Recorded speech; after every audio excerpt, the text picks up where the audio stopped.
Mais c'est là où on dit qu'on change le modèle d'affaires. C'est que dans la formation en présentiel, on était une entreprise de service.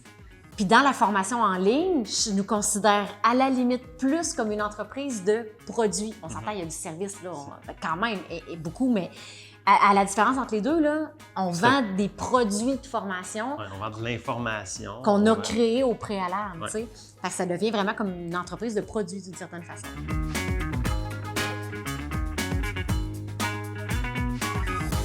Nous, dans notre cas, des formations en ligne synchrones, c'est-à-dire qui sont en direct avec un client, ou asynchrone, c'est-à-dire qui sont préenregistrés puis qu'on vend par la suite. La manière qu'on utilise ça, il y a deux façons. La première, c'est que synchrone, c'est-à-dire qu'on est en direct avec le client, souvent, ça va être pour des mandats en entreprise, où là, l'entreprise nous approche, elle dit « Ah, j'aimerais ça que vous me donniez une formation sur le web aux gens de mon entreprise, puis il y en a à Montréal, à Québec, il y en a dans l'Outaouais. Fait que là, on va tout faire ça en ligne. Tout le monde va avoir votre formation en même temps. » C'est un peu une reproduction de nos formations en présentiel, mais là, on les fait en ligne.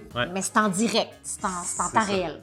Fait que nous, ça, c'est une des façons qu'on utilise le synchrone principalement pour répondre à une demande ou à un besoin. Puis, l'asynchrone, pour nous, c'est vraiment une façon de créer des produits. Des produits de formation. C'est-à-dire qu'on se crée un inventaire de produits qui fait en sorte que le coup qui est créé, qui est enregistré, bien, on peut le vendre à plusieurs personnes en continu sans avoir à la redonner, à la refaire continuellement. Fait que c'est une façon pour nous finalement de se bâtir un inventaire de produits? C'est ça, un inventaire. Un catalogue. Un catalogue, c'est un catalogue de produits, exactement. Fait que toutes les formations qu'on préenregistre deviennent des produits qu'on peut vendre soit séparément ou qu'on peut vendre en package ensemble par la suite. Fait que mais c'est là où on dit qu'on change le modèle d'affaires. C'est que dans la formation en présentiel, on était une entreprise de service. Puis dans la formation en ligne, je nous considère à la limite plus comme une entreprise de produits. On s'entend, il y a du service là, quand même, et beaucoup, mais à la différence entre les deux, là, on vend des produits de formation. On vend de l'information. Qu'on a créé au préalable. Fait que ça devient vraiment comme une entreprise de produits d'une certaine façon. Ça, c'est notre première façon de distinguer les deux. Oui. Puis sinon, à l'intérieur même de nos programmes de formation, parce qu'on est aussi, bien sûr, coach en direct avec nos clients dans certains programmes. Donc, il y a certains de nos programmes de formation qui sont uniquement en asynchrone, donc 100% préenregistrés. Et il y a d'autres programmes de formation où là, on combine un aspect synchrone et asynchrone. Fait que pour l'aspect préenregistré, asynchrone, c'est en général tout ce qui est contenu théorique. Donc, ce qu'on enseigne, les stratégies qu'on partage, les principes, vraiment toute la théorie finalement d'une formation qu'on répéterait, mais qu'on n'a pas intérêt à répéter d'une certaine façon. On le dit une fois, les gens ont l'information, puis c'est ce qui est important pour eux, tu sais.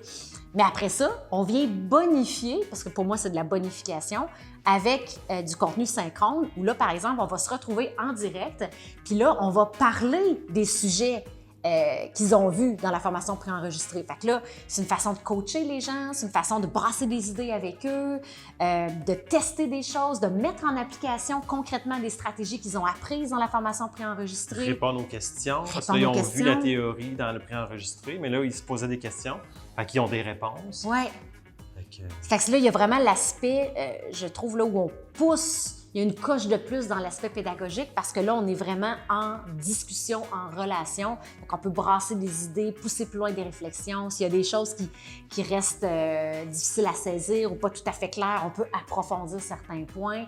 Dans certains programmes de formation plus complexes ou qui nécessitent plus d'étapes, là, ça vaut vraiment la peine d'ajouter un volet synchrone. Dans notre cas, à nous, avec le système OftaBoard, par exemple, à chaque semaine, on a rendez-vous avec tous les participants du système pour justement répondre aux questions, brasser des idées, approfondir certains thèmes qu'on a abordés dans la formation préenregistrée. Puis ça, c'est intéressant, je trouve, comme formule de combiner les deux en fonction des besoins puis de la situation aussi.